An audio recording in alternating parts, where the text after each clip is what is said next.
Okay, I am back with this speaking on camera practice. I already did this for 7 minutes this morning and I lost the recording, but that's fine. Perfectly fine. Just looking at the lighting in here, it makes my eyes look very dark. I mean, that's probably just going to make things worse.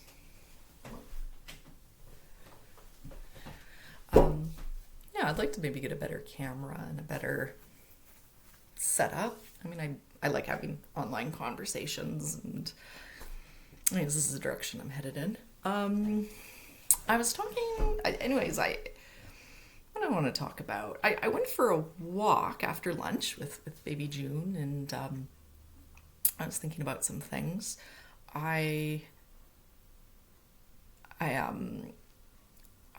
In the last video, I alluded to feeling ambivalent about the business, continuing to own the business that I own.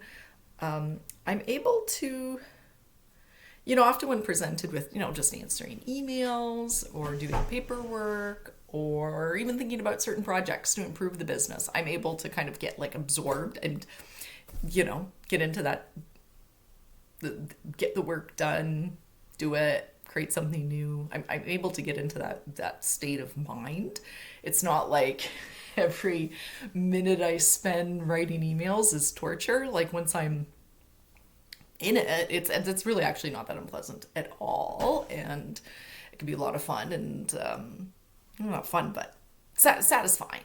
So it's not like the work itself is unsatisfying. I think a lot of it is just frustrations with not having enough time or flexibility in the day to do it. One thing I've asked my husband for, I've expressed this before, but I think it might happen come fall, would be for there to be maybe 20 hours a week that is just completely sacred as my time, like my work time.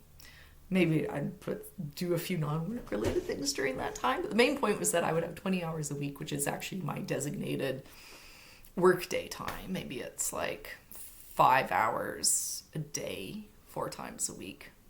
Maybe just 15 hours is fine. Maybe 15 hours would be totally sufficient. Am I being greedy asking for for 20? But the idea would be during that time that I would not be responsible for the child care. Potentially during that time, it can be during times when one or both girls is already in child care. But of course, kids get sick, stuff happens, and then there's always like a parent who's on call. And the idea would be that I would not be the on-call parent.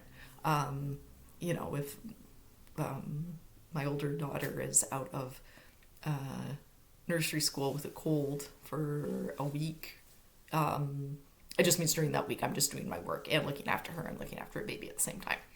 And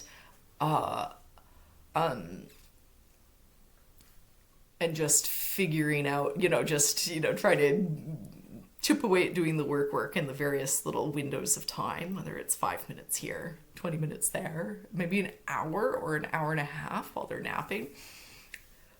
Or, maybe the younger daughter is napping and I set my older daughter up in front of the TV babysitter and then I'm able to chip away at a few more things. And sometimes they can both be awake and active and I'm still able to have my laptop out and accomplish a few things. And I've also, there's times where I take them both to the theater. Anyways, this is just an aside. Okay, I'm just going back and I'm thinking about what would be the conditions under which I would not feel ambivalent, so ambivalent about continuing to run the movie theater. What would be the conditions under which I'd actually be like, no, this is good. I can be like, okay, this is good. This is fine. I can handle this. This is part of my concept of a life being well lived. It's leaving enough room for some creativity, social connection, my own whatever kind of inner journey stuff I want to do. And then of course everything with being a mother and family, and the kind of centrality 24/7 of that. Anyways, I had this is very cyclical and rambling.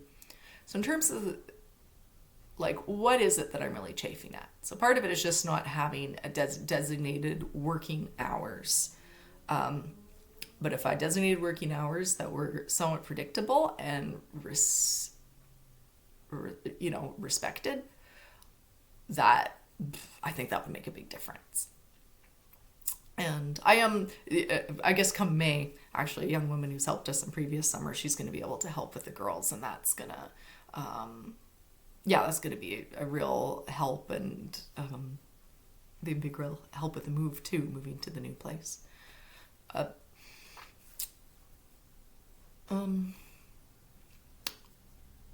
This is a little bit more of a therapy session rather than something more information based. So I'm going for this walk.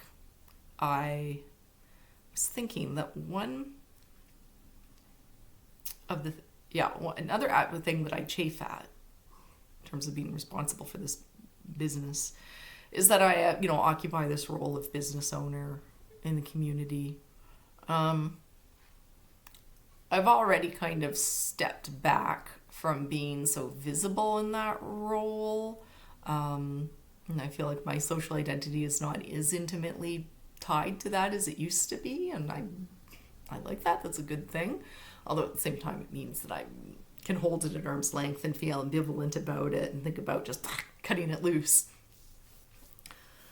But I realize that I do worry, like when it comes to being able to explore and cultivate this more online philosophical self, me wanting to have this online self that is this new aspect, grow this new aspect of myself that's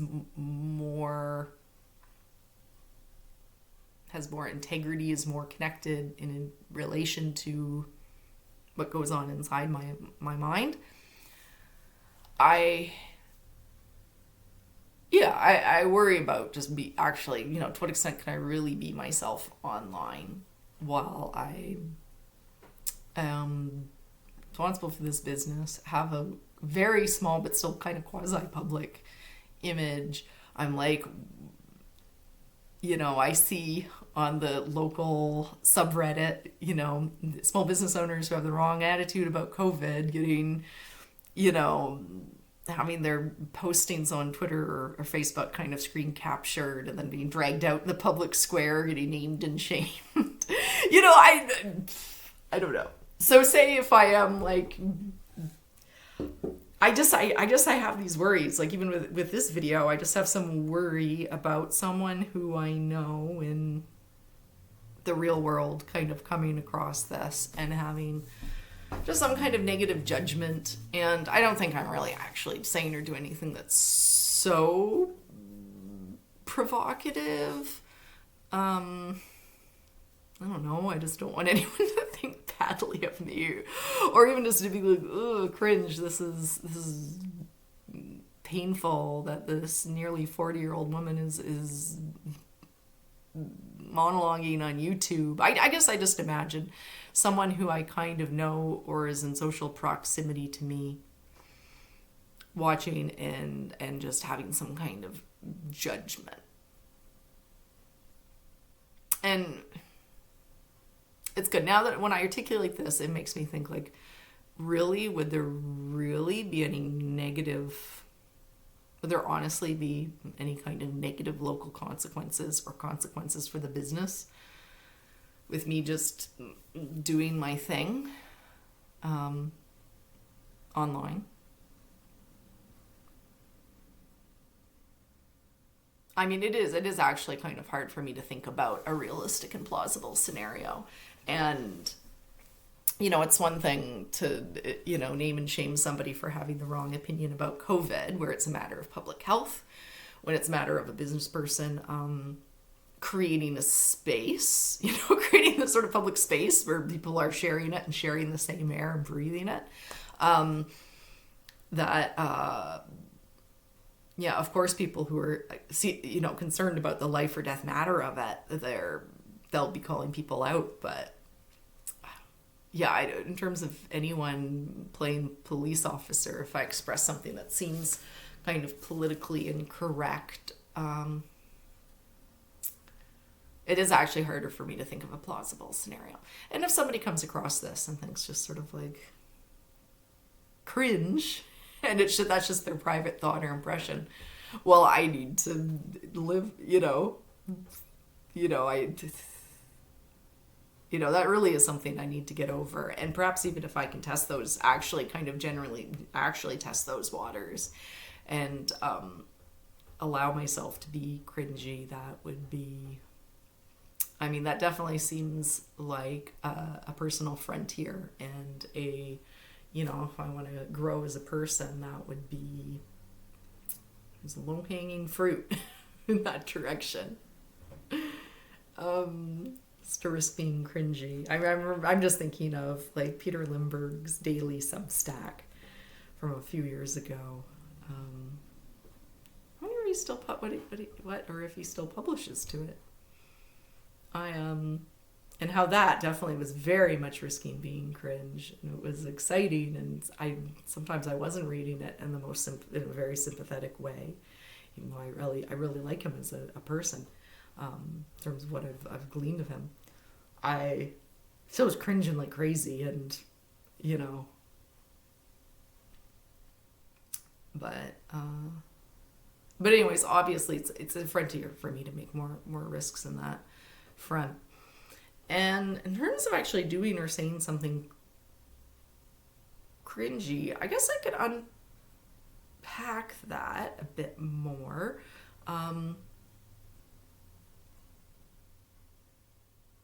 If I'm doing something that I believe in and I stand behind, that I do actually feel some confidence in, like I feel a certain level of confidence that what I'm doing right here, recording this and then uploading it to YouTube, I feel some confidence that this is actually a pretty good, this is like a good thing to do.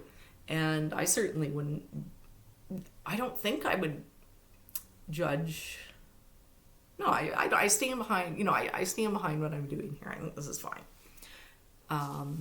And if somebody does find it cringy, then I can be like, well, they don't understand the project, or I can say, well, maybe that says more about them and the things that, I guess sort of constrain and steer their being, and that's fine. Just don't take it personally. But I guess there is, there's this very strong, I've got that inner critic inside, a very strong inner critic, critiquing, and always sort of on the one hand, but wait on the other hand. I'll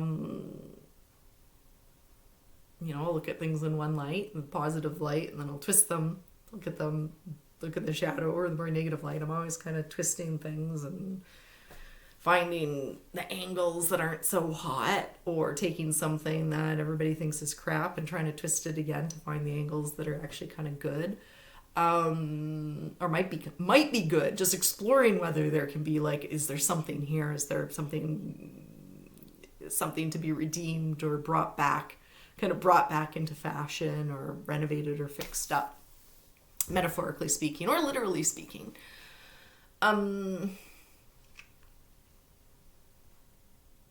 But just in terms of that process of kind of, finding the positive side of something controversial, or that others are, down on.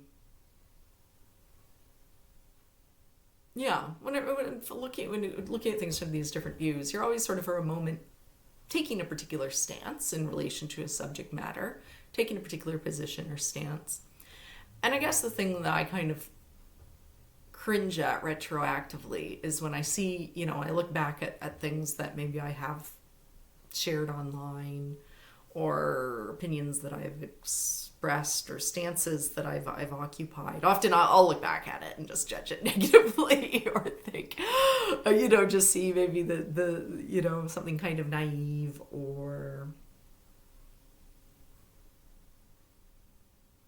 over certain. You can think about the first card in the major arcana of the tarot deck, the Fool, where you have the figure of the Fool just starting his journey. It's card number 0, and he's sort of at a little, it's going confidently, kind of going for this, setting on this journey, and you can tell he's about to step off of a cliff. And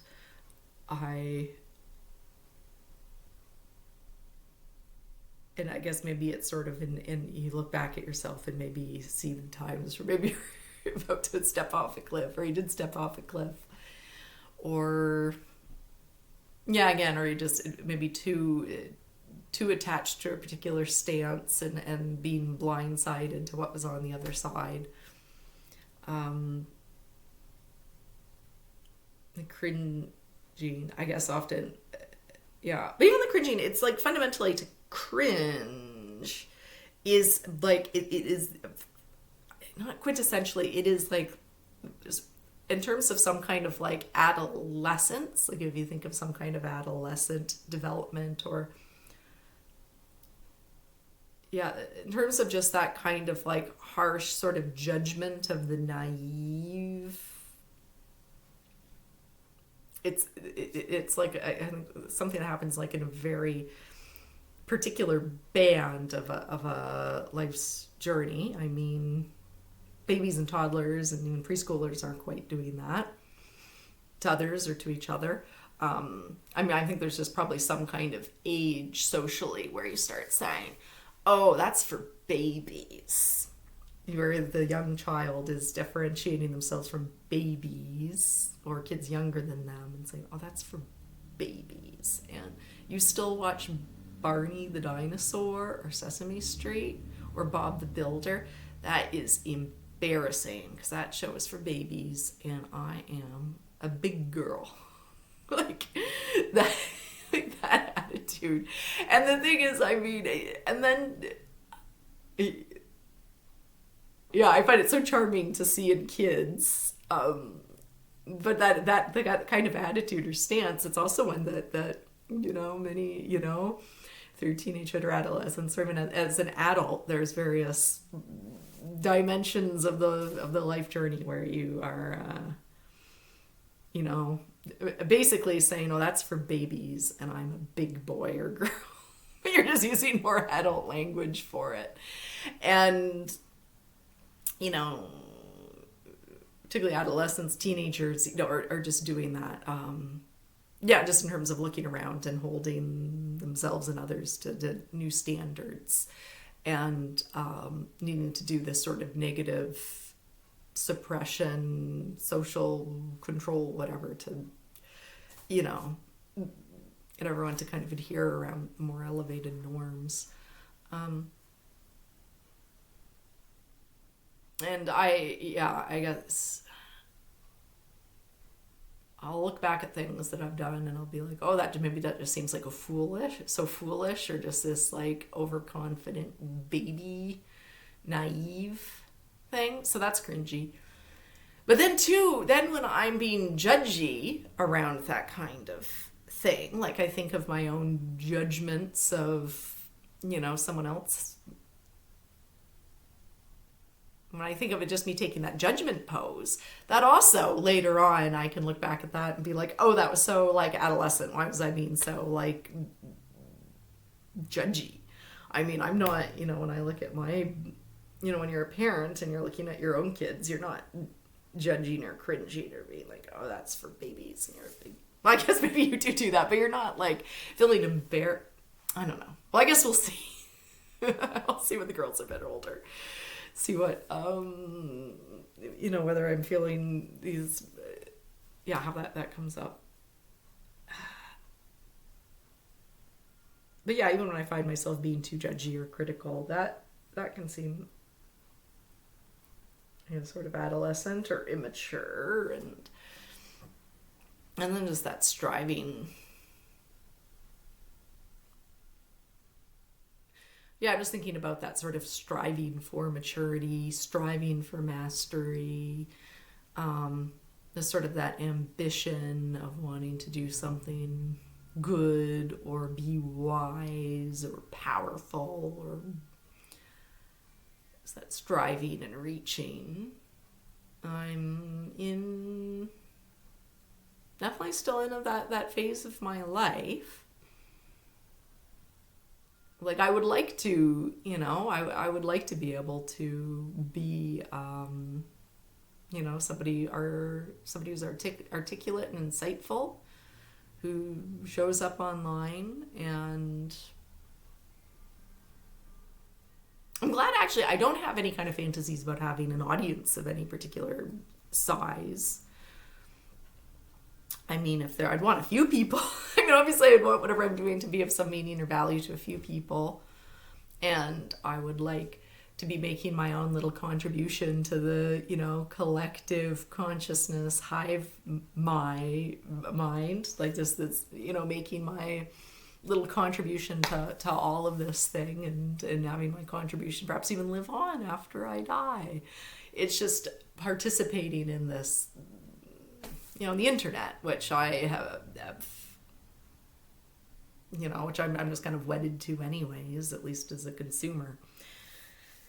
I want to be a participant. I want to be doing in my own teeny tiny little way, making it a better place in that very kind of minuscule way. Just think of the person, the good citizen who's like picking up garbage off of the side of the road. And I guess I could think about that in terms of, I'm just thinking of this analogy of what it means to kind of be that good citizenship, and maybe what it means to be a good member of a community or a neighborhood or a city. Think about what it means to maybe be humble and start small, and then, maybe then be able to kind of take on assume more responsibility or ambition, maybe as you kind of succeed, maybe have some success or doing the right thing at whatever level you're capable of. Just knowing your capabilities. So,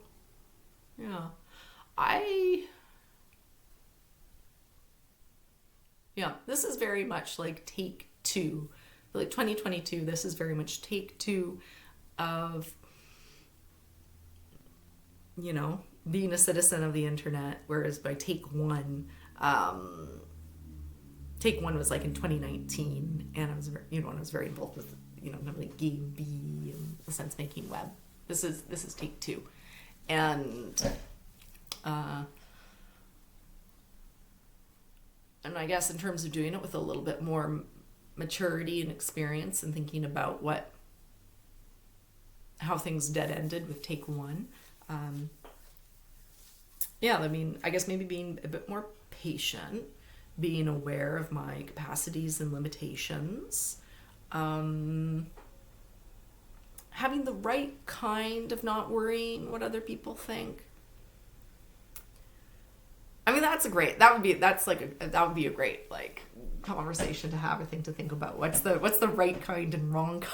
How do you differentiate, when people give the wisdom like, oh, don't worry so much about what other people think. Like, really, you do need to consider, you should consider what other people think. So what does it mean to not worry about what other people think in a way that's better?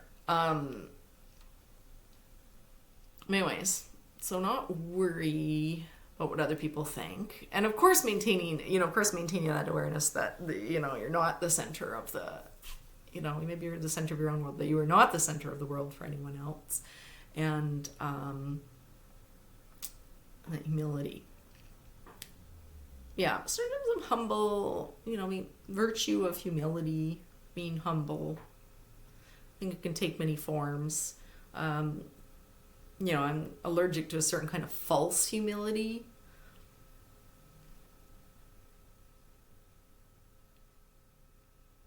But I think, just like, I think humility is also something that I could, it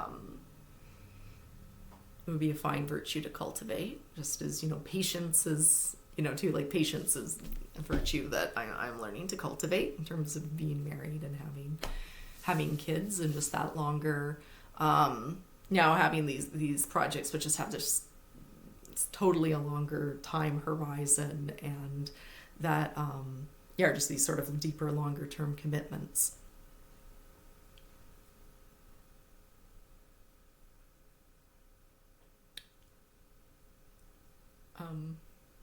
Now just looping back to running the business, and what would, yeah, how can I have that be okay while still, I guess, yeah, I guess I've had this sort of either or thing where it feels like it's very much in the way of my own flirt, like it very much feels in the way of me being able to pursue what feels like the frontier, what to me feels like the my real kind of personal frontier, growth frontier, which is this, kind of creativity and self-expression. That line, the creative, the most personal is the most creative. Yeah, just that creativity and self-expression, those are basic terms for it.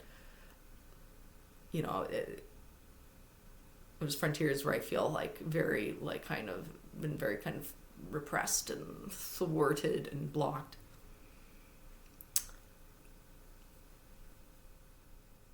I think there is a way. I guess I can keep looking for a way to relate of running the business so that it doesn't feel like the business is taking up all the oxygen, all the extra surplus oxygen in the room. That I don't feel like I need to direct all of any creative project and needs to be in service of it. So maybe being very selective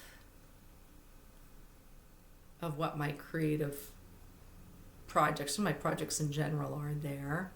Continuously looking for ways to delegate and outsource, and not just on some kind of, in some kind of like cost savings kind of way, making everything more efficient, but also just being able to give, just in terms of the creative opportunities, just allowing it to work more as a creative venue opportunity for other people, and including, I'm open to be, just thinking of different models in which other people are enabled in programming and hosting unconventional events in that space in a way that is, minimal effort minimal effort for the staff and minimal effort for me, but a good opportunity for others. So just, figuring that out. And yeah, I guess the first step for that is thinking about how to make the handling of public venue rentals or partnerships just that much easier.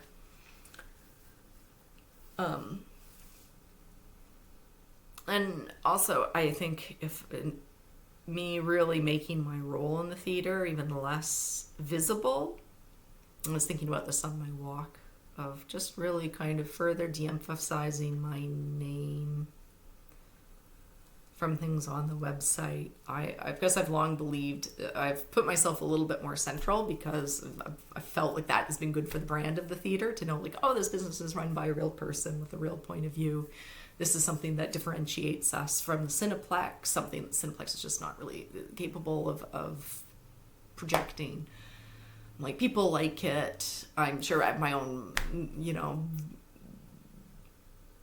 ego around how much people like it, and my own sort of self-centeredness with it. But I really, if like most people, if there's my most, if most people were not aware that I was the owner, that actually, I few, particularly maybe people sort of newer to the theater, newer to town, if they never really realized that I'm the owner, that would be okay with me.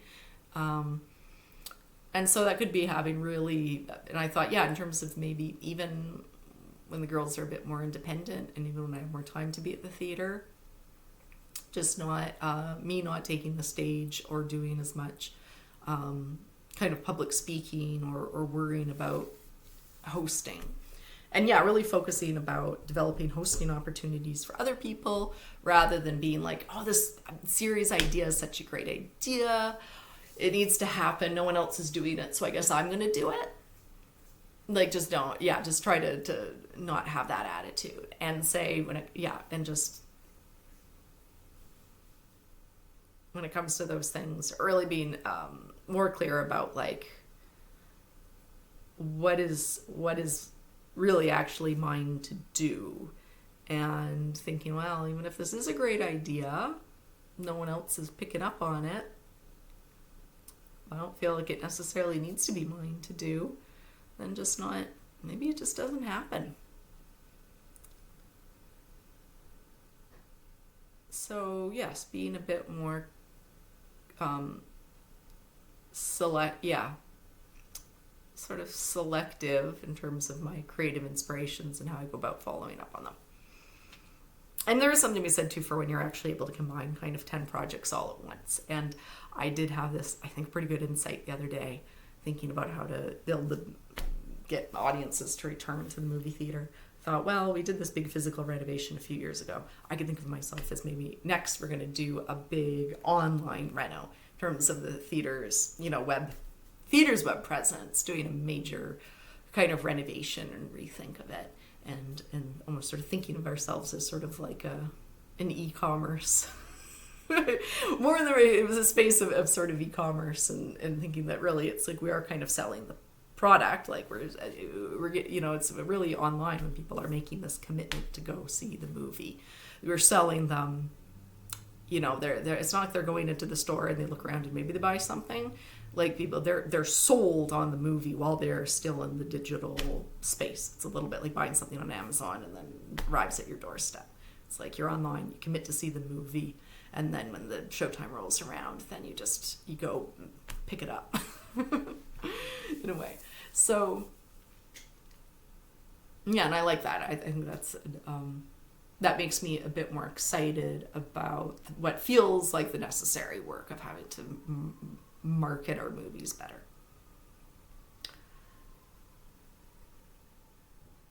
So in terms of being in right relationship with the movie theater, working on having my kind of sacred work time. Also probably having a little more of my own kind of sacred creative time to do this kind of thing. And one thing actually I like about this is recording this video is that it's not like writing something. Like you could maybe, to write something often you do kind of need to really get into it and do this deep work, and it can end up taking hours and hours longer than you thought it would. It can, what seems like maybe even just like writing a few tweets, it might start out being like, oh, I can write this in just a few minutes, and then it's like an hour later you're still just trying to develop and articulate those thoughts. Whereas recording a video, it's already longer. This is longer than it really should be. But I mean, say if I was like, okay, I'm going to record a 20-minute video or however each day, then it's a creative thing, and it's only kind of sucking you in for the length of time it takes to record it. So sacred, being a little bit more, treating some of my time as a little bit more sacred. Sacred is too strong a word. I'm setting the bar too high if I'm saying sacred. Something a little bit less than sacred, but still being like, okay, I kind of want to be a bit disciplined, a bit serious, and I want other people to take seriously that I want to use this time this way.